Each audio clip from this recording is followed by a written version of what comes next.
Bonsoir à tous. Nous sommes très ravis d'être ensemble avec vous à ce jour pour la présentation de notre petit sujet, mais qui est petit, mais c'est très capital. Et avant tout, mais on avait voulu d'abord commencer par une petite histoire d'une famille, d'un père de 6 enfants. Le père qui a beaucoup plus souffert, il a beaucoup souffert tout au long de ses études universitaires. Après avoir fini comme ingénieur agronome, à chaque fois, il disait à ses enfants que finalement, moi, j'ai trop souffert pour mes études, mais après avoir fini, je n'aimerais pas que vous, mes enfants, vous puissiez souffrir. Et à chaque fois, ses pères voudraient toujours répéter à ses enfants, et les enfants étaient très contents aussi de la manière dont leur père leur disait. Et comme nous parlons toujours d'une manière où c'est le paradoxe, c'est-à-dire les pensées de Dieu et nos pensées des fois ne se concordent pas. Subitement comme ça, le père avait perdu l'âme et les enfants, ils étaient restés pour dire, mais finalement, on était vraiment serrés par notre papa, il est parti, mais qu'est-ce qu'on va faire? Et à chaque fois, ils étaient en train de réfléchir en même temps, ils faisaient des études. Et dans cette famille, il y avait deux personnes qui avaient décroché le diplôme. Une personne de très bonne foi dit, mais finalement, j'accepterai au moins de prendre deux qui ont déjà décroché le diplôme pour leur envoyer aller faire des études et les autres vont continuer aussi à étudier, on verra la suite. Et par la grâce de Dieu, le père qui était parti, sa prière était toujours de voir ses enfants œuvrer dans la vie et après la mort de ses pères. Donc, sur 6 enfants dans la famille, quatre ont déjà fini les études et ils sont en train de travailler parmi les 6 enfants. C'est l'autre qui est devant vous ce soir qui vous présente ces sujets. Donc, ça fait partie des mains que nous parlons, la main invisible, et que j'appelle toujours le Dieu Tout-Puissant, une source intéressable qui fait de moi ce que je suis aujourd'hui. Alors, sans plus tarder, nous allons entrer dans les vifs de notre présentation pour cette soirée. On a d'abord prévu une petite carte qui illustre notre localisation actuellement. Japhet qui vous parle à ce jour, il est congolais de la République démocratique du Congo. Il est vraiment africain du père et de mère. Et il a fait ses études à l'université de Kisangani dans la province de la Tiopo. Et actuellement, Japhet, il vit dans la région française, autrement dit, du côté du sud de la France, au niveau de Occitanie, dans la ville de Montpellier. C'est là où il poursuit ses carrières scientifiques. Alors, tout au long de ce qu'on a préparé, on va parler aujourd'hui sur 4 points. Le premier point va avoir porté sur les zonages et le deuxième point, ça sera le mécanisme d'intervention. Le troisième point va aborder sur la préservation des paysages forestiers et nous allons conclure par notre quatrième point. Alors, je me suis dit, mais finalement, avant de commencer, dans cette réunion, il y a des amis, il y a des ingénieurs forestiers, il y a des ingénieurs agronomes, il y a des docteurs en thèse, mais également il y a des professeurs ici. Je voulais un peu commencer par une petite question. S'il y a quelqu'un ici qui peut me dire s'il a une connaissance du terme zonage, s'il y a une personne qui peut au moins intervenir, s'il n'y a pas de gens, bon, on peut avancer vite pour gagner le temps. Est-ce qu'il y a quelqu'un qui peut se manifester? Vous pouvez lever votre main si vous voulez intervenir et ouvrir votre micro. Alors, bon, s'il n'y a pas quelqu'un, on gagne le temps. Nous avons passé à une petite définition du zonage pour dire que d'abord, c'est un concept qui est tiré de l'anglais qui dit zoning, qui veut dire le zonage n'est rien d'autre que une répartition des paysages à zones fixant pour chacune d'elles les genres et les conditions de l'utilisation du sol. Comme vous remarquez, à ma droite ici, il y a une carte qui décrit les zones à l'usage. Alors, on s'est dit, poser une question de savoir pourquoi les zonages dans un paysage forestier. Ici, on s'est dit, mais finalement, il faut comprendre que le zonage dans un paysage forestier permet de développer les territoires de façon ordonnée au moyen du contrôle de l'usage du sol. Et le zonage permet de minimiser les inconvénients du voisinage, assure la sécurité et la santé publique et le bien-être en général. Le zonage permet également de protéger les habitats naturels et la biodiversité qui l'hébergent, comme vous remarquez. Il y a l'image à côté de ma main droite là. Alors, à part poser une question de savoir pourquoi les zonages dans un paysage forestier, on s'est dit il faut donner quand même l'importance des zonages. On s'est dit les zonages nous permet d'éviter les conflits d'utilisation du sol forestier. Vous regardez l'image qui est à ma droite, cela nous indique des conflits d'usage autour du sol. Comment les sols sont gérés, comment le paysage est mal géré, c'est un rapport des activités telles que l'agriculture, il y a la construction de logements, il y a également la construction des centres commerciaux. Et quand les gens pratiquent ces activités, beaucoup plus les gens qui font des agricultures, ça nous ramène à quelque chose qui est de la dispersion très rapide des terres cultivables. Ça veut dire que si vraiment le zonage est bien entretenu, ça pourrait nous aider à bien gérer le paysage forestier. Et on s'est dit, ben, finalement, quand on pratique les zonages, ben, il faut avoir aussi des mécanismes d'intervention. Et comme mécanisme d'intervention, d'abord ici, il faut passer par des études préalables. Ces études préalables, pourquoi? Parce que ça nous permet de comprendre la nature des milieux physiques. Ça peut être dans une savane, ça peut être dans des types de forêts ou ça peut être dans une faible concentration animale. Et cela permet également de connaître les caractères des zones, ça veut dire les étendues de ce que nous voulons faire le zonage. Et ça, passer par une étude préalable pour mieux comprendre la zone où nous voulons passer par un plat de zonage, c'est très difficile. Et il est dit, dans tous les travaux de plan d'aménagement, des plans de zonage, il faut d'abord commencer par une étude préalable pour mieux comprendre qu'est-ce que nous voulons faire dans ces zones. Est-ce qu'il y a des espèces animales totalement protégées qu'on doit garder? Est-ce qu'il y a, par exemple, des espèces forestières qui sont sensibles à garder dans cette zone? Il faut d'abord commencer par une étude préalable. Alors, après avoir fini, passer par une étude préalable, ici, la question, c'est passer par une caractéristique, soit une caractérisation des zones à étudier. Et dans un zonage, on doit comprendre qu'il y a trois points très importants qu'on doit valoriser. Il faut avoir une zone de récréation. Autrement dit, ce sont des zones des établissements humains. Et c'est dans cette zone de récréation, ce sont des zones qui sont destinées, si je peux expliquer, destinées aux espaces publics ou privés où les activités récréatives et sociales peuvent être menées à l'intention, à l'intérêt des habitants. Ça peut être des parcs de jeux, ça peut être des terrains de football, ça peut être des piscines ou ça pourrait servir aux habitants un endroit de récréation, un endroit d'aller se divertir un peu. Et le deuxième point, ce sont des zones tampons que nous appelons des zones intermédiaires. Pourquoi? Parce que les activités qui se passent dans des zones tampons, ce sont des activités qui sont modérées. Et le troisième point, ce sont des zones de tranquillité. C'est quoi une zone de tranquillité? Ce sont des zones que nous appelons les zones qui sont totalement protégées. Pourquoi totalement protégées? Parce que ce sont des zones qui assurent la protection de la faune et ces zones protègent également les animaux sauvages contre les dérangements excessifs. Ça peut être les activités atropiques de l'homme, ça peut être les loisirs, ça peut être les industries qui créent vraiment des bruits qui menacent la vie de la faune sauvage. Et ce sont des éléments qui sont vraiment très compliqués. Et si on arrive à bien maîtriser la gestion du paysage à travers les zonages, vraiment, ça nous aidera à bien vouloir gérer les zones. Et si vous remarquez avec moi, ici de l'autre côté, il y a une image qui est super.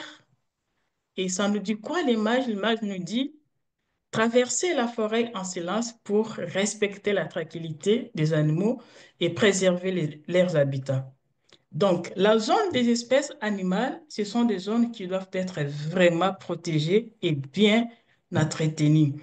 Là, on peut donner l'exemple tel qu'est notre ami l'éléphant. L'éléphant, sa manière de vivre, il veut être dans un endroit très calme. Il vit souvent dans l'étendue, la superficie qui peut avoir presque 5 hectares, où l'éléphant peut avoir suffisamment ses ressources pour ne pas être menacé, soit se déplacer très loin.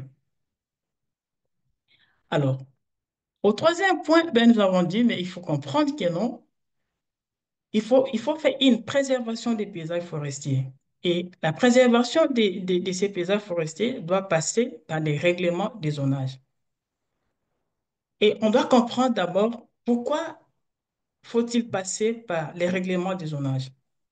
Il est crucial ici de comprendre que les règlements des zonages permettent de diviser les territoires en zones afin de contrôler l'usage des terres et des zones servant d'habitants de la faune.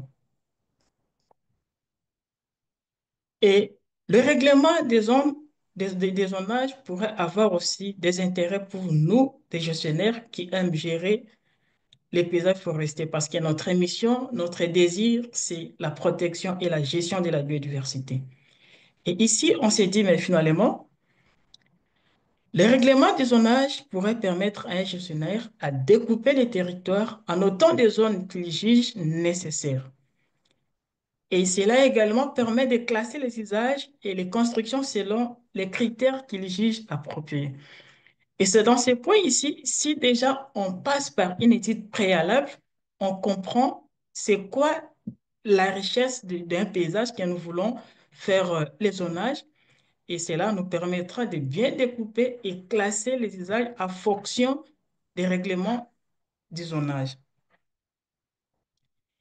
Et ici, c'est une loi, par exemple, dans les territoires congolais, c'est la loi numéro 14/003 du 11 février 2014. Cette loi, c'est une loi qui a été émise par des autorités congolaises et qui s'applique dans tous les parcs nationaux. Et cette loi, est travaillée en fonction des chefs, des chefs coutumiers et des chefs de chaque village et des chefs du territoire. Et c'est une loi qui est en collaboration avec les gestionnaires du parc. Et pour mieux faire comprendre cette loi, il faut passer par la vulgarisation, il faut sensibiliser les gens. Et vous voyez ici, à ma gauche, il y a une image de l'approche participative où on travaille avec les communautés locales.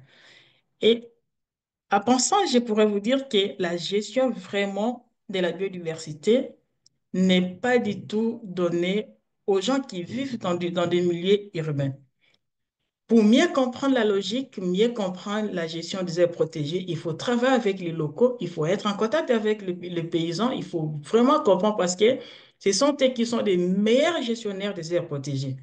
Il y a pas mal de décisions qui sont émises par des autorités, des personnes qui n'ont jamais été, par exemple, dans des milieux reculés, dans des forêts. Pour mieux comprendre la gestion des aires protégées, il faut travailler avec la communauté locale, les peuples autochtones.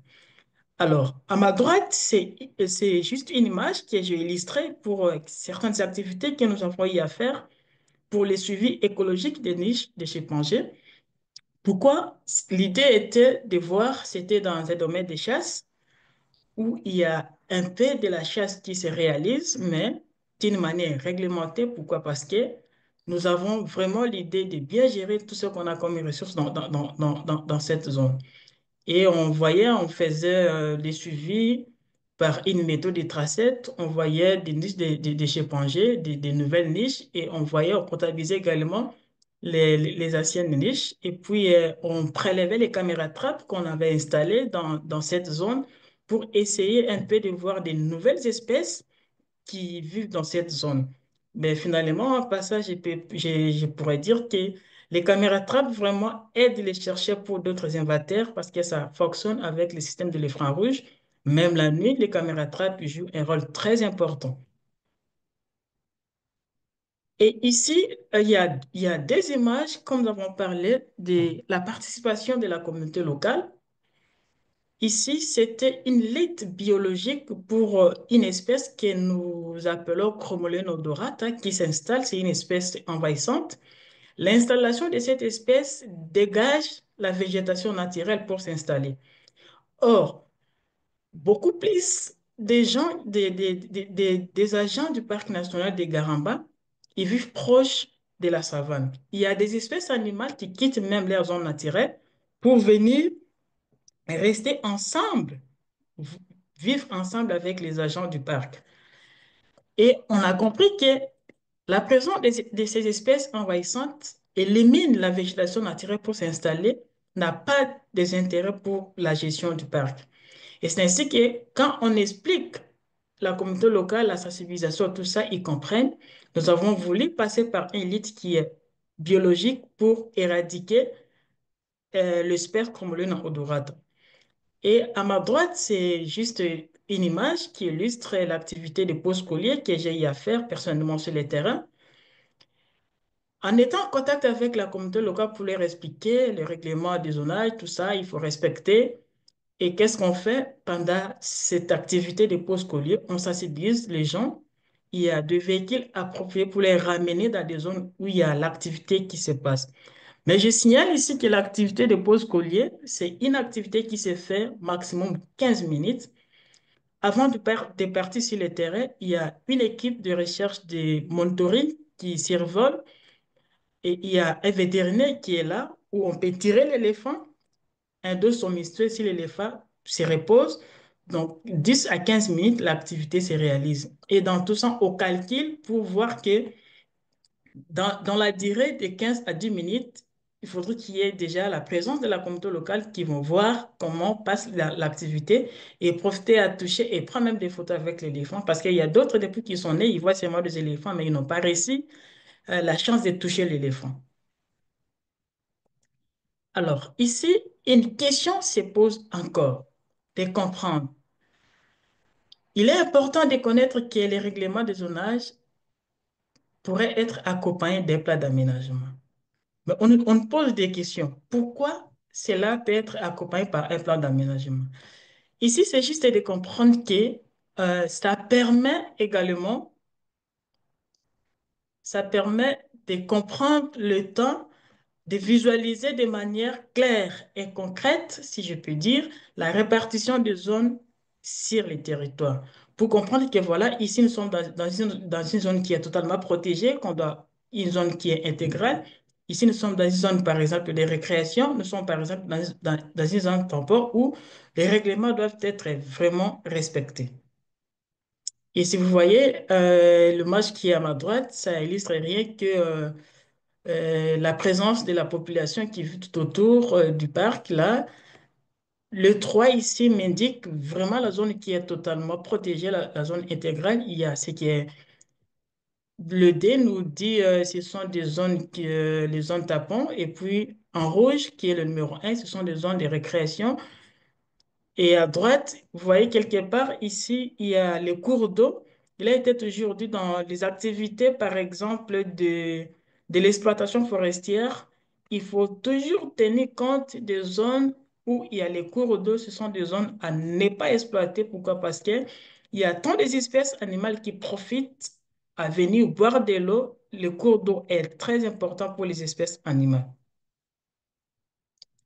Et ici, on s'est dit, mais quand on applique les règlements du zonage, il faut avoir les objets sur lesquels peut porter les règlements du zonage. Et ces règlements peuvent être portés sur les normes sur les normes qui peuvent être arbitraires ou déraisonnables. Pourquoi? Parce que il faut que ces normes soient justifiées et être indiquées dans les règlements pour mieux appliquer. Mais également, il faut qu'il y ait une disposition du règlement et cela peut porter sur des variétés d'objets. Ça peut être sur la classification d'usage, ça peut être sur la division du territoire en zones, ça peut être sur la distance séparatrice des zones. Et les usages sont autorisés ou prohibés dans chacune des zones. Alors, en guise de conclusion, on peut dire que non, finalement, pour entreprendre l'aménagement du paysage, il faut vraiment mettre en valeur la biodiversité des faunes et bien évaluer l'état actuel de la biodiversité, du paysage avant d'intervenir. Mais également, si on comprend tellement l'application des règlements de zonage, cela peut respecter, cela peut aider efficacement la gestion et cela peut servir également au cadre de vie de la biodiversité et cela évitera des conflits qui se passent. Pourquoi des conflits? Parce qu'il n'y a pas de gens qui respectent qui respectent les zonages. Aujourd'hui, il y a pas mal de gens qui parlent des conflits faune-flore. Il y a notre collègue Martial qui nous avait parlé d'un point très important sur les conflits entre faune et homme. Et on avait vraiment beaucoup plus appris de cette thématique. Ainsi étant, ben, nous vous disons merci pour votre attention soutenue. Je vais donc pouvoir poser la première question. Je ne sais pas si peut-être j'ai raté, peut-être que vous l'avez mentionné, mais je voulais savoir quel outil est-ce que vous utilisez pour le zonage, Monsieur Jaffen Doko. Oui, je sais que vous avez mentionné les GPS que vous Oui. mettez sur les éléphants et à part les GPS, est-ce qu'il y a un autre outil que vous utilisez pour le zonage? Oui, pour les zonages, d'abord, comme j'avais dit au premier lieu, il faut faire une étude préalable. Ça veut dire comprendre la richesse de la zone où nous voulons passer par les zonages. Et après avoir comprendre la richesse qui est dans cette zone, qu'on pourrait maintenant réagir pour les zonages, tout en respectant les trois éléments, les trois points que je venais de citer. Mais ce qui est très important, c'est les GPS. Pourquoi? Parce que ça nous permet de prendre les coordonnées géographiques, de se référer dans des zones très sensibles, dans des zones très importantes qui pourraient nous donner des idées que nous voilà. Et si on fait cela, dans cette zone, il y avait une forte concentration de la faune sauvage qui sont totalement protégées. Et dans telle zone, vu qu'il n'y a pas vraiment des espèces à protéger, on peut mettre ici une zone qui est totalement intégrale. Et de l'autre côté, on peut faire une zone qui est une zone tapon. On peut mettre une zone de récréation, soit une zone intermédiaire. Donc, c'est un peu ça. Ok, ok, merci bien. Je vois Monsieur Aimé Kasoki à la main levée. Vous pouvez ouvrir votre micro et poser votre question. Oui, bonsoir tout le monde. C'est madame, c'est pas monsieur. Ok. Oui, c'est Meka Sokimaombi. Bon, en fait, je n'ai pas bien suivi la méthode qu'il a utilisée pour lutter contre les espèces envahissantes. Il a cité une espèce, si c'était Deotorata. Il a parlé de la lutte biologique. Je n'ai pas bien suivi quand il expliquait ça, comment on fait pour lutter contre cette espèce. Merci Ma- beaucoup, Madame Aimée, pour votre question. J'ai parlé de l'espèce Chromolena odorata. Il y a des gens qui l'appellent à Lingala, Mokilmobimba. Il y a les autres qui l'appellent Nemsida. Pourquoi? Parce que l'installation de cette espèce dans une zone occupe vraiment la superficie. Ça élimine la diversité qui était là naturelle. Et on s'est dit, ben, finalement, si on pourrait passer par des luttes chimiques, vu qu'il y a des espèces animales qui quittent la zone, ils marchent jusqu'à arriver dans des zones où se trouvent les espèces comme le nodorate. Ces espèces pourraient être attaquées. Et c'est comme ça qu'on avait dit, non, finalement, il faut passer par des luttes biologiques qui ne sont pas chimiques, où on peut avoir des répercussions après sur la faune et c'est comme ça qu'on travaillait avec la communauté locale tout en utilisant des houes pour essayer d'éradiquer jusqu'aux racines ces espèces comme le nodorate. Parce qu'on Mhm. ne voulait pas vraiment appliquer des luttes chimiques pour éviter des dégâts qui pourraient survenir avec le temps sur les espèces animales. Ok, ok, merci, merci. C'est là où je n'avais pas bien suivi. Et je Merci vous en beaucoup. prie. Je vous en prie, Mm, Madame Aimée. ok. Euh, il y a une question dans le chat box. Je vois une personne aussi parmi l'audience qui a la main levée. Ne baissez pas votre main, je vais vous donner la parole tout à l'heure. Euh, c'est MH qui écrit, je ne vois pas bien le nom de la personne. Elle dit, bonsoir à tous. Comment sont classées les zones avec plus ou moins de risques ou enjeux en fonction des espèces protégées présentes, des communautés végétales, animales, des enjeux pour les communautés locales? Je vous remercie pour votre présentation. Vous avez pu saisir la question, Monsieur Jaffet? Oui, la partie de sa question.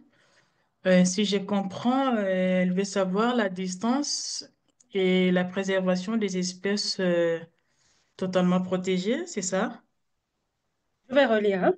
Elle Oui. dit, comment sont classées les zones avec plus ou moins de risques ou enjeux en fonction des espèces protégées présentes, des communautés végétales, animales et des enjeux pour les communautés locales. Donc, c'est un peu ce que vous étiez en train de dire. Ok, merci. Comment les risques des espèces? Ben, finalement, dans le plan d'aménagement, dans le cadre de la République démocratique du Congo, il est vraiment recommandé que les parcs nationaux, les zones qui sont totalement protégées, doivent être à 50 kilomètres des habitations des gens. Pourquoi? Parce qu'il y a des espèces qui peuvent quitter, venir déranger, mais c'est difficile. Pourquoi? Parce qu'à 50 kilomètres, c'est un peu déraisonnable pour voir que les espèces peuvent venir s'attaquer aux champs, par exemple, des agriculteurs. Ouais, qu'aujourd'hui, s'il y a des conflits sur les éléphants au niveau du Gabon, il y a Madame Léa qui nous avait présenté sur les conflits hommes. Elle disait quoi? Par exemple, au niveau des Gabon, il y a les gouvernements qui récompensent les agriculteurs après avoir été menacés par les éléphants sur leurs champs. Mais en République démocratique du Congo, comme on a dit qu'on doit avoir 50 kilomètres de la distance qui sépare les habitations des gens et les parcs nationaux, si vous ne respectez pas, tu construis ta maison proche, proche des zones totalement protégées. Si tu es menacé par les animaux, par exemple, ça peut être les éléphants, ça peut être les hippopotames et autres, mais personne peut te récompenser. Et j'ai fait l'exemple encore de la loi française. Ici, il y a des fédérations, par exemple, des chasses. S'il y a les espèces qui quittent leur champ leur zone naturelle pour venir s'attaquer aux champs des, des agriculteurs, cela n'est pas réservé à l'État, à l'État français de les récompenser. Non. Mais finalement, il y a, les récompenses sont données par la Fédération des chasses parce que ce sont eux qui chassent ces espèces animales et ils sont obligés à récompenser. Mais fort malheureusement que cette récompense n'est pas du tout suffisante. Parce qu'on peut te récompenser rien que 85% de ce que tu as dépassé. Or, ce que tu avais sémé, tu pourrais peut-être gagner plus, mais on te récompense rien que les 85%, qui est une récompense qui n'est pas vraiment raisonnable. Et on doit vraiment respecter la distance, que ce soit pour les espèces qui sont totalement protégées. Pour la loi au niveau du pays, c'est à 50 kilomètres pour éviter des conflits entre hommes et femmes. OK. Euh, je vais donner la parole à Lien ouvert. Je ne connais pas votre nom. Je vois, c'est écrit Lien ouvert. Vous pouvez ouvrir votre micro et poser votre question. Ok, bonsoir. Bonsoir à Bonsoir. M. Jaffet. Bonsoir. Euh, je pense que je me suis un peu connecté en retard, mais le sujet, le thème étant l'aménagement. Donc, je pense que l'aménagement, c'est un sujet qui est très capital à ce qui concerne la gestion de nos forêts. Alors ici, je ne sais pas en fait de quel aménagement vous parlez. Est-ce que c'est l'aménagement des aires protégées ou l'aménagement en fait de toutes les forêts? Donc la forêt, peu importe les statuts de la forêt. Alors, sur ce, j'aimerais un peu savoir, est-ce qu'il y a des critères que vous prenez en compte quand vous voulez faire l'aménagement? Donc, je prends l'exemple, par exemple, des forêts des communautés locales. Donc, quand nous faisons de l'aménagement, ici, nous faisons l'affectation participative des terres. Il y a un certain nombre de critères qui entrent à agir, entre autres les caractéristiques bioécologiques des milieux. Alors, j'aimerais savoir, quand vous faites l'aménagement, parce qu'ici, moi, je pense que vous parlez plus de l'aménagement dans les aires protégées. Est-ce qu'il y a-t-il des critères que vous prenez en compte pour faire l'aménagement dans les aires protégées? C'est un peu ça ma question. Ok, merci beaucoup, même si vous n'avez pas donné votre nom, mais j'ai réagi. Beaucoup plus, nous parlons sur l'aménagement et gestion des aires protégées parce qu'il y a seulement des conflits qui se passent trop sur les hommes et la faune. Et si nous avons parlé de l'aménagement, beaucoup plus sur la gestion des aires protégées, nous avons commencé à parler un peu avant en disant que non. Avant de passer par l'aménagement ou soit de passer par les zonages, il faudrait d'abord passer par les études au préalable. C'est pour mieux comprendre la richesse spécifique qui se retrouve dans un paysage forestier avant de commencer à bien gérer, soit faire l'aménagement de cette zone. Ça passait par une étude préalable pour mieux comprendre, donc ça sera un travail nul. D'abord, il faut comprendre la richesse spécifique qui se trouve dans cette zone avant de passer par l'aménagement de cette, de cet aménagement des aires protégées, tout comme sur l'aménagement du paysage. Je ne sais pas si j'ai bien répondu à ta question. Bon, merci quand même, hein. Il y a quelques éléments que vous venez de soulever là. Je comprends que vous parlez plus de l'aménagement dans les aires protégées, qui tient vraiment compte de la richesse spécifique, bon, pas la richesse spécifique, mais la richesse en termes de la biodiversité. Donc, merci, hein, merci beaucoup. Je vous en prie. Ok. Je vais donner la parole à Monsieur Martial et ensuite à Monsieur Abdelaziz. Et puis, après Monsieur Abdelaziz, je vais lire les questions qui sont dans le chat box. Monsieur Martial, vous pouvez ouvrir votre micro.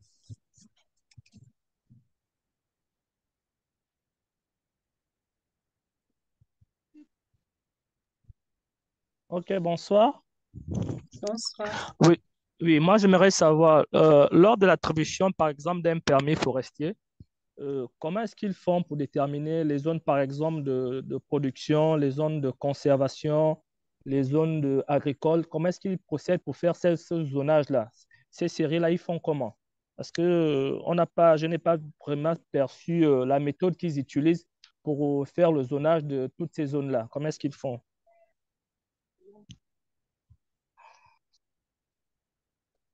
Ok, merci beaucoup, Monsieur Martial, pour votre question. Vous posez la question de comprendre sur le permis, par exemple, sur l'exploitabilité ou comment ça se passe, l'activité des zonages. Finalement, sur le permis d'exploitabilité, d'abord, ça se passe par les inspecteurs de l'environnement. Il y a des gens qui arrivent pour dire que non, voilà, ils sollicitent une zone à exploiter et ils seront envoyés par une équipe des inspecteurs d'environnement pour voir si c'est dans quelle zone et ils demandent pour exploiter. Et en arrivant sur le terrain, d'abord, avant, c'était une étude préalable pour comprendre comment sont des richesses avant et puis après, on fait les zonages. Mais lorsque le zonage est déjà réalisé, il y a des gens qui arrivent pour dire non, voilà, nous irons pour exploiter. Ils seront envoyés et accompagnés par l'équipe de l'environnement qui sera accompagnée par l'inspecteur de l'environnement et ces gens. C'est pour aller voir si c'est dans des zones où il y avait déjà des études préalables réalisées qui ne permettent pas d'exploiter parce qu'il y a les espèces fauniques qui sont vraiment à protéger dans cette zone, ou soit de cet endroit, même si c'est vraiment pertinent d'exploiter. En tout cas, dans cette zone, on ne peut pas exploiter. S'il y a également des espèces d'arbres qui sont en voie d'extinction, qui sont dans cette zone, et nous voulons protéger pour avoir encore des régénérats de cette forêt, on ne peut pas permettre l'exploitation.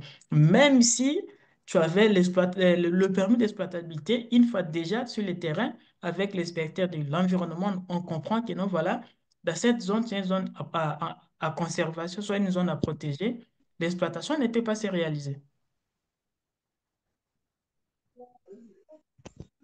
Merci Ok, pour cette ok, merci. réponse.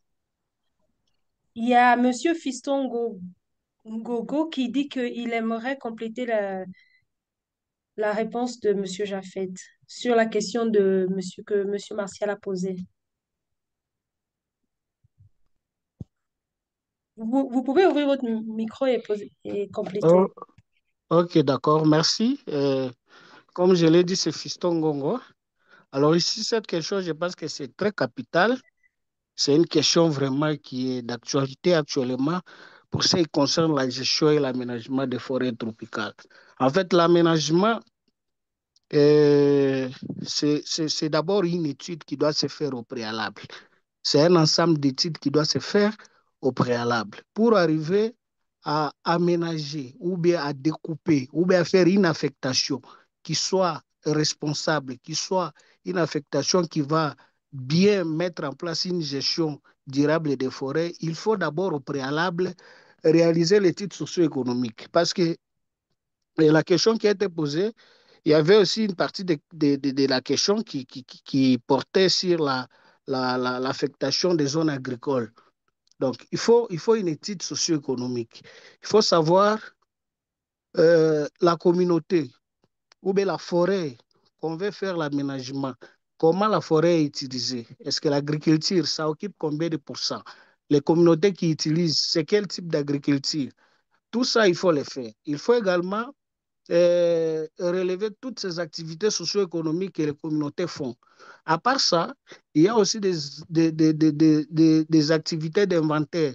Il faut faire un inventaire sur la biodiversité, que ce soit l'inventaire sur la faune, que ce soit l'inventaire sur la ressource floristique. On va déterminer des espèces.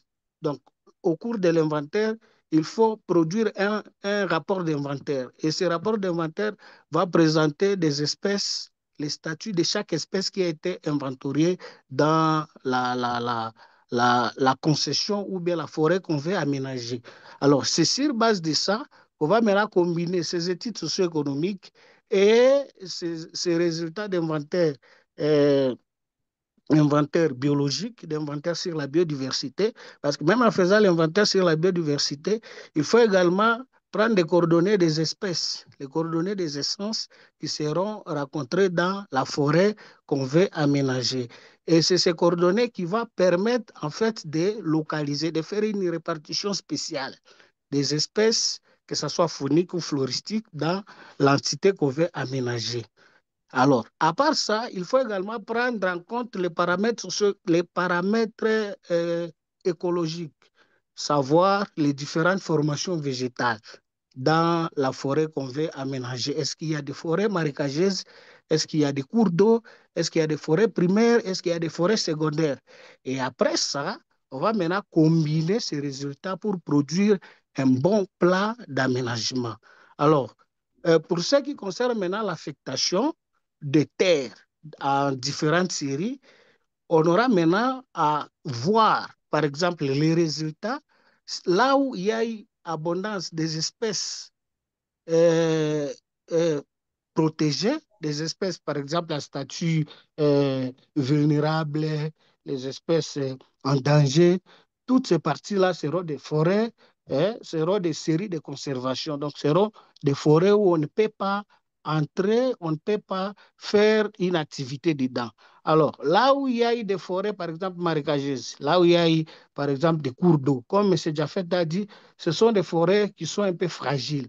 Il faut faire, autour des cours d'eau, il faut faire des buffers. Donc, on appelle euh, il faut faire des zones tampons.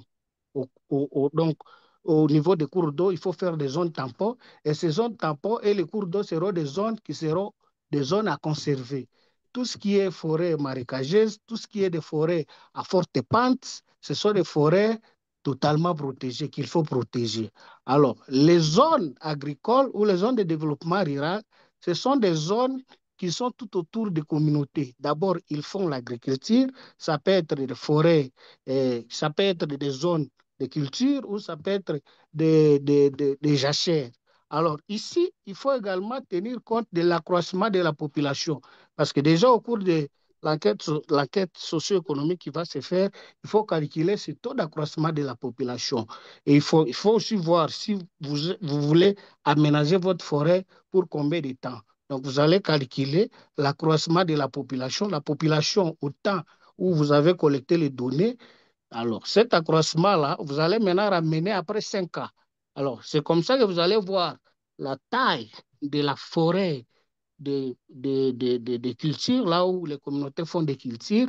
On va maintenant voir cette taille et augmenter avec l'augmentation de la population. Donc, je ne sais pas si je me fais comprendre. Donc, tous ces calculs doivent aussi être pris en compte pour arriver à produire un bon plat d'aménagement. Alors, les autres petites Bien sûr. sous-affectations, là, ça dépendra maintenant des communautés.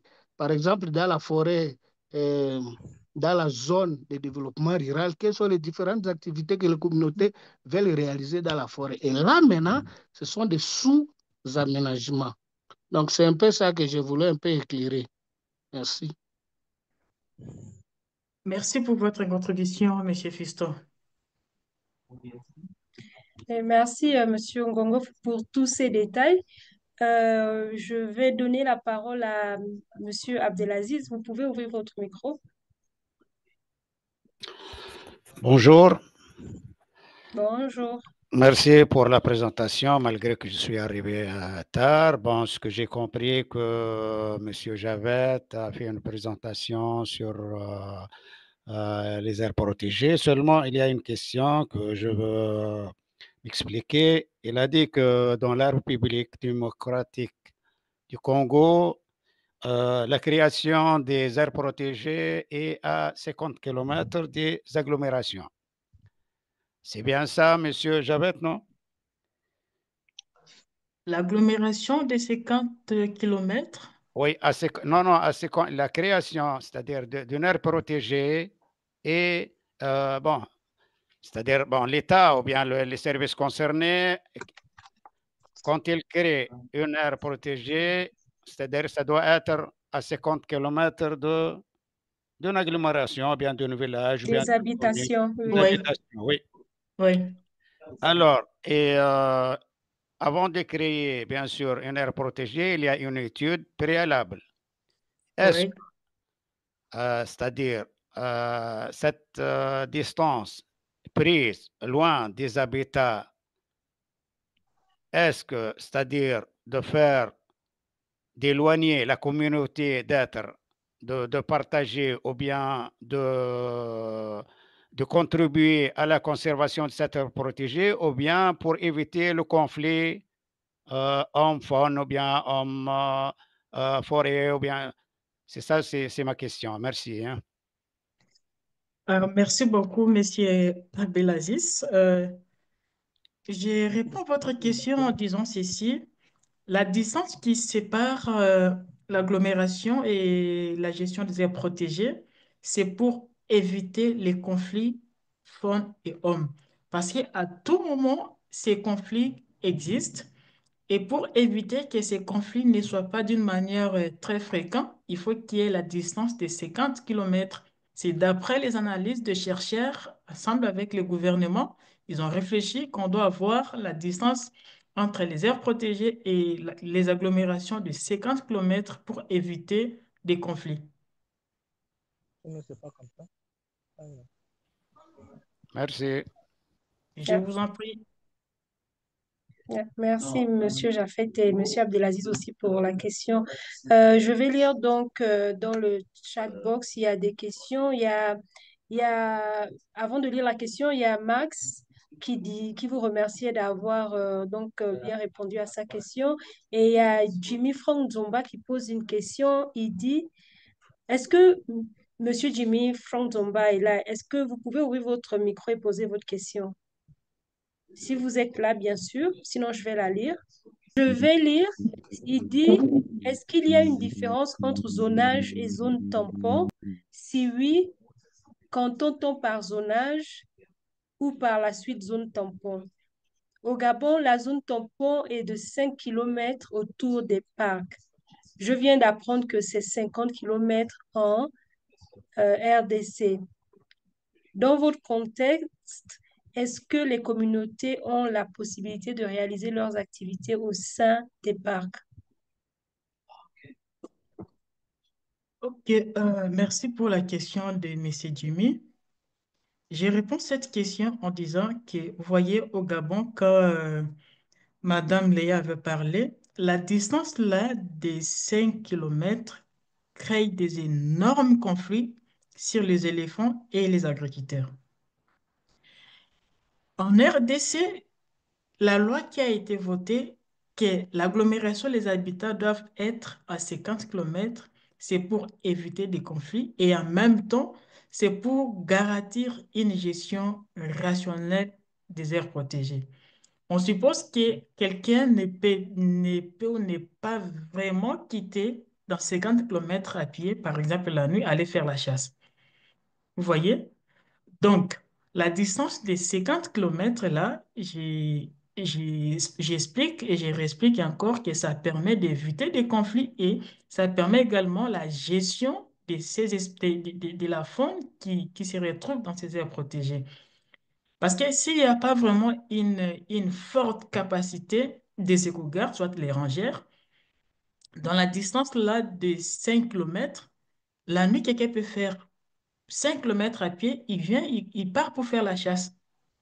Et quand il part faire la chasse, donc il ne trouve pas les espèces à chasser, mais il se croise qu'il y a par exemple les éléphants, il y a des espèces totalement protégées. Directement, il peut chasser. Et pourquoi? Parce que ben, finalement, la distance n'est pas tellement longue. 5 kilomètres, c'est pas long. Et voilà, c'est un peu ça. Donc, la distance de la RDC permet vraiment d'éviter trop de conflits et ça permet également de bien gérer la faune qui se retrouve dans ces aires protégées. Ok, très intéressant. Et le deuxième volet de sa question, c'était dans votre Oui, contexte, est-ce que les communautés ont la possibilité de réaliser leurs activités au sein des parcs? non, non, la communauté locale ne peuvent pas exercer les activités au sein du parc. Non, ils ne peuvent pas. Les zones du parc, ce sont des zones réservées à la conservation de la biodiversité. Ce ne sont pas des zones réservées, ce ne sont pas des zones réservées à réaliser les activités.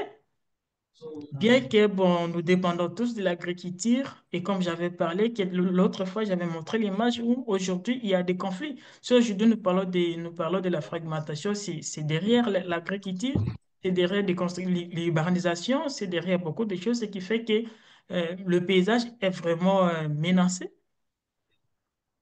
Et une question encore, il voulait savoir s'il y a une différence entre les zones tampons et les zonages. Mais en fait, les zonages, c'est juste, c'est c'est différent parce que quand on dit les zones tampons fait partie du zonage, c'est lorsqu'on fait une étude préalable et c'est comme ça qu'on doit délimiter les zones à respecter. Il y a des zones de récréation, il y a des zones totalement protégées, mais également il y a des zones tampons. Donc, les zones tampons viennent à l'intérieur après une étude préalable d'un paysage forestier. Et après cette étude, maintenant, on fait le plat des zonages et c'est là où intervient les zones tampons. Hmm, ok, merci Ok, beaucoup. ok, Euh, merci beaucoup, Monsieur Jaffet, pour les précisions. J'avais encore une dernière question, c'était par rapport aux communautés. Je voulais savoir, par exemple, à votre niveau là-bas en Congo, est-ce que lorsque les parcs ont été établis, les villages n'étaient pas d'abord, c'est-à-dire, est-ce que par exemple, les parcs ont été créés avant les villages ou les parcs ont trouvé les villages?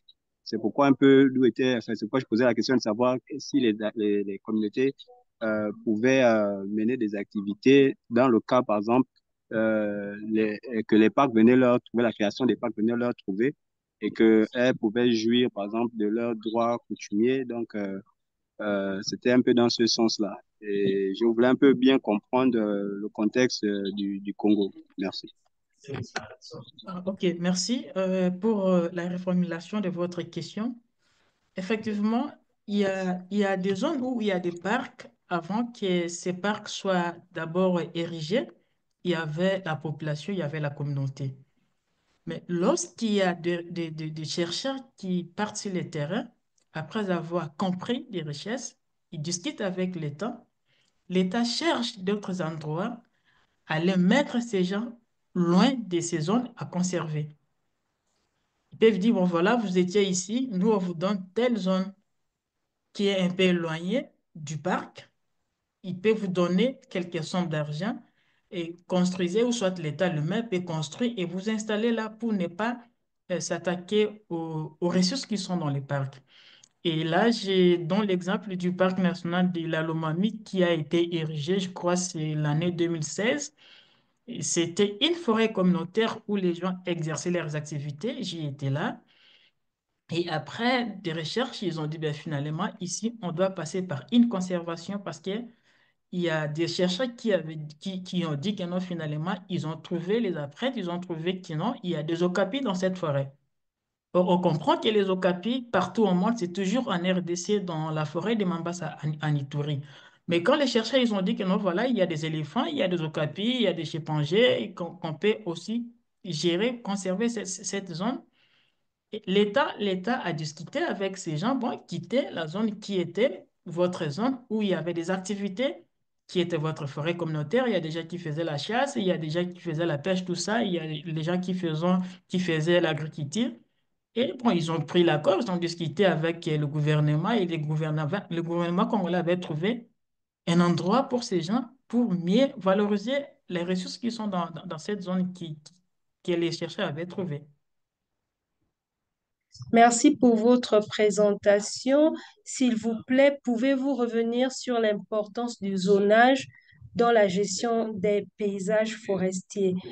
Le nom, c'est lien ouvert, donc je ne vois pas de nom particulier. Donc, je ne sais pas si vous avez saisi la question.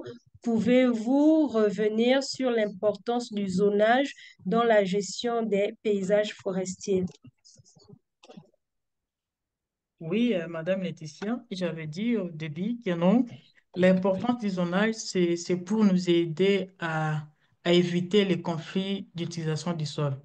Il y a les zonages, on doit respecter les points à l'usage. Ça veut dire que dans une zone qui est totalement protégée, on ne peut jamais intégrer faire des activités. Pourquoi? Parce que les zonages a compris et après les études préalables, là, ce sont des espèces à protéger. C'est une zone totalement protégée, une zone de tranquillité. Et ça nous permet également de comprendre une zone de récréation. Ça nous permet aussi de comprendre que ça, c'est une zone d'apport. Donc, cela permet d'éviter les conflits d'utilisation du sol. C'est ça l'importance du zonage. OK, merci bien. Euh, la question qui suit vient de Renate Ilanga. Elle dit, bonsoir, j'aimerais savoir comment mettre en pratique un plan de zonage dans une aire protégée, là où il y a des conflits fonciers. Ok, merci pour la question de Renate Ilanga. Elle veut savoir comment peut-on mettre un plat de zonage dans des zones à conflit foncier. C'est ça sa question.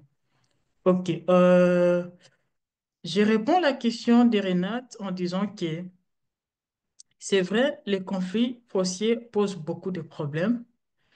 Et pour mettre un plat de zonage, mais l'État est toujours le maître de tout. On dit l'État est le maître de ce sol, c'est l'État qui gère tout. Donc, si l'État décide que non, finalement, il a reçu des informations auprès des chercheurs pour dire que non, voilà, dans cette zone, nous voulons conserver, c'est l'intérêt, c'est la richesse du pays. Parce que si on respecte ça, on respecte par exemple les zones qui sont tracées pour l'utilisation du sol, si les points, par exemple, le tourisme, cela sera bénéfique pour le pays. Donc, l'État est le maître des choses. Si l'État décide, finalement, on doit toujours exécuter le plan de zonage. C'est pas question que voilà, mais c'est une zone à conflit où on ne peut pas quand même respecter, non. Si c'est les conflits partant de la guerre, ben oui, mais si ce sont des conflits qui sont entre la communauté, on ne sait pas entre qui, mais si l'État décide comme le maître des sous-sols, en tout cas, le plat de zonage sera toujours exécuté. Je vais lire une question de, de Délice Mosango qui dit: Bonsoir, Monsieur Jaffet. Bien que notre connexion a un problème, je voulais demander, il y a, il y a-t-il combien de sortes de zones?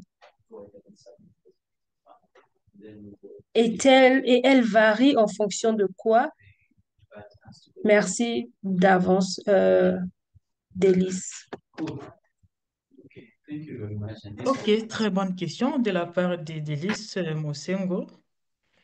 Dans notre présentation, nous avons parlé des trois types des zones.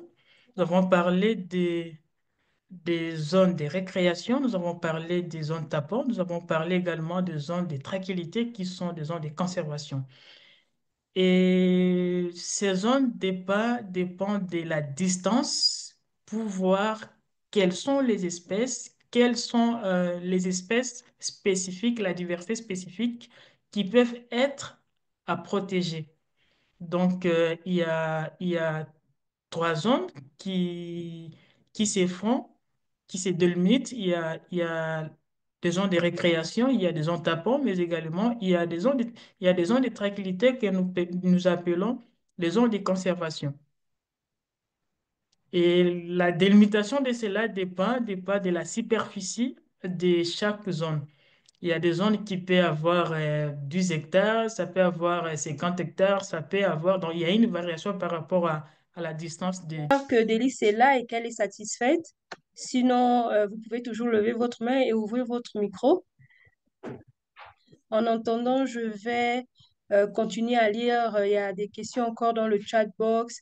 Il y a une question de Joseph Londolo qui dit: Moi, je voulais demander dans le zonage, par exemple dans les zones de conservation stricte, comment la communauté locale qui vit uniquement de l'agriculture et de la chasse survivront. Désolé pour mon retard. Monsieur Joseph Londolo. Merci beaucoup à la question de Joseph. Cette question, elle est pertinente, mais comme nous avons dit au début que la zone de protection, c'est une zone vraiment de tranquillité. Mais même si on dit que non, voilà, la communauté locale qui ne vit que proche de ces zones, il doit faire comment? En tout cas, la loi reste la loi. Ces zones doivent être toujours protégées. Pour aller loin encore, pour expliquer que ce sont des zones vraiment de tranquillité, ces zones doivent être calmes. Je fais l'exemple de nos amis qui aiment trop les activités, nos amis écologues. Dans les codes forestiers, par exemple, de mon pays, les gens disent que, bon, ils ont réfléchi pour dire que dans des zones qui sont totalement à protéger, on permettait, si par exemple, les gens pourraient aller ramasser le bois mort, aller collecter des produits forestiers non lignés pour leur aider. On permet maintenant qu'ils peuvent aller prendre, récupérer les produits forestiers non lignés que nous appelons les PFNL. Ils peuvent aller prendre, récolter les chenilles pendant la période des chenilles. Ils peuvent aller prendre, par exemple, des chapiots, tout ça. Ben, oui, ils peuvent prendre. Mais les écologistes, ils ont dit, mais finalement, si on permettait à ces gens d'aller prendre les fiscs des bois morts pour cuire leurs aliments, c'est bien. Mais après, on comprend que on est tous des gens qui font des terrains. Si les terrains, on voit qu'il y a des bois morts qui hébergent les insectes. Pour aller loin, sur ta question, les bois morts qui hébergent les insectes, on considère que ces bois morts sont considérés comme l'habitant des insectes. Et on ne permet même pas les gens d'aller ramasser actuellement ces bois morts. Parce que si on laissait toujours les gens à prendre les bois morts, on est en train de créer une fragmentation pour les insectes. Bien qu'ils peuvent prendre le bois mort pour cuire les aliments, tout ça, mais cela crée un problème, une fragmentation sur ces insectes. Donc, c'est par là que si nous passons par les zonages, donc les zones qui sont totalement à protéger doivent être rien que pour la conservation et d'autres zones telles que des zones tapots où on a dit que les activités doivent être, je dirais, intermédiaires. Il y a des activités qui sont modérées. Ils peuvent faire ces activités, comme j'avais dit, dans des zones où les activités sont modérées. Pour une famille de 5 ou 10 personnes, on peut permettre aux responsables d'aller faire la chasse, aller peut-être éliminer soit un céphalophe monticole, soit nous appelons céphalophe blé.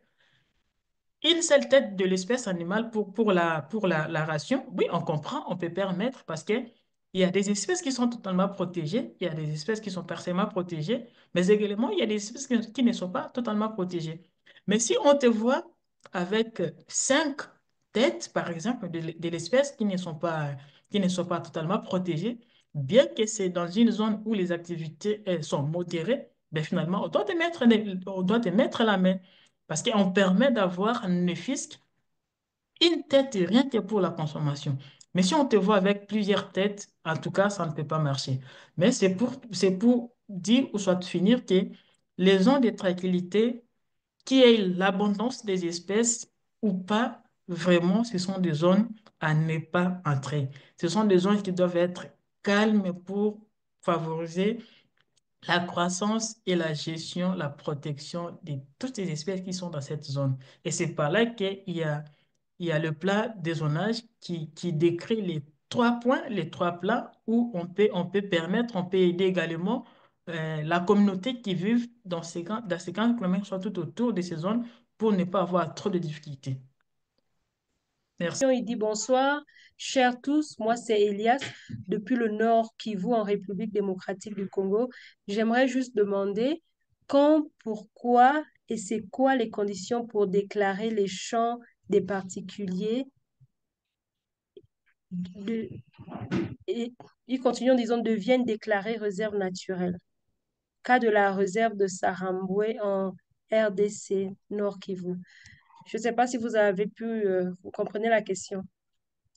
Ah oui, je comprends la question. Nos amis de Saramboué, si je comprends, je peux expliquer que non, finalement, la déclaration d'une zone qui est occupée par les activités locales, une zone de conservation, c'est un rapport de la richesse spécifique de cette zone.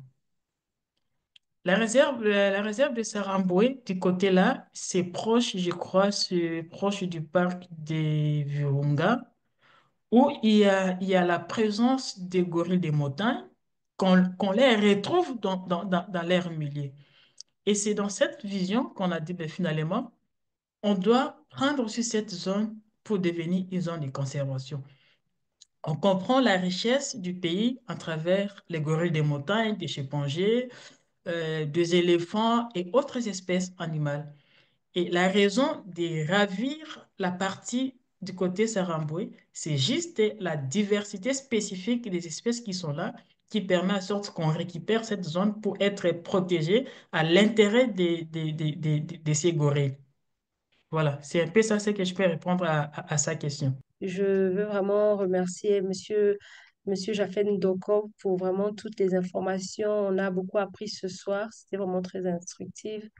Et aussi à l'audience pour toutes vos questions qui ont permis encore de comprendre un peu plus sur le sujet. Et donc, je ne sais pas si Monsieur Jafet a un mot de fin avant qu'on ne se quitte. En tout cas, merci beaucoup. Je suis tellement ravie. Comme on dit, peut-être on pourrait avoir des émotions, mais sinon, le partage de la recherche scientifique qui me va droit au cœur, nous avons beaucoup plus appris et surtout aussi la contribution de monsieur Fiston Gongo. Je tiens à Ouais. le remercier aussi, mais également, je remercie toute l'équipe Soirée Conservation pour cette telle belle initiative et surtout l'organisation de notre éminente docteur Laetitia qui nous va tellement droit au cœur.